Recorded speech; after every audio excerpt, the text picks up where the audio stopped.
আসসালামু আলাইকুম চাষি ভাই। তো আজকে আমার বলসুন্দরীর ফলন দেখাবো। এই যে দেখেন, বলসুন্দরী একটা গাছ। এই গাছটাতে কিন্তু আমি 4টে ডাল রাখছি। এই যে 4টে ডাল দেখেন, 1টা 2টা, এই 2টা 4টে ডাল রাখছি। 4টে ডালের ফলন দেখাই যদি আপনাদের। এই যে দেখেন, ফলন দেখেন আলহামদুলিল্লাহ। যে বললে মনে হয় যে চাপা মনে হবে, সেটা না, আপনাদের দেখানোর জন্য। যখন স্প্রে করি, ফুলের সময় স্প্রে করি, ঔষধের কথা বলি যে আপনারা কী কী ফুল ও কী কী ধরনের ওষুধ স্প্রে করবেন, কী কী ছত্রাকনাশক স্প্রে করবেন। দেখেন, এই পেশেন্টটা কিন্তু বলসুন্দরী, এর পরেরটা যেটা দেখে এটা কিন্তু বলসুন্দরী।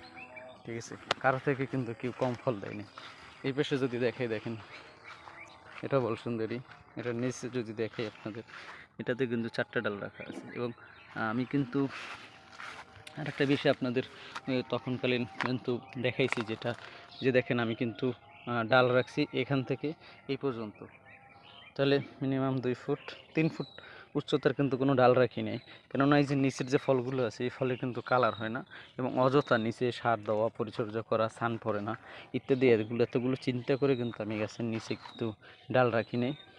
এগুলো আপনাদের এখন দেখাইতেছি, যাতে আপনাদের এর পরবর্তীতে আপনাদের কাজে আসে, যে কী কী ধরনের পরিচর্যা আমি সিজনাল ফলের সময় করে থাকি। এই যে দেখেন, আলহামদুলিল্লাহ, একটা কৃষকের স্বস্তি হলো এরকম ফল উৎপাদন করা।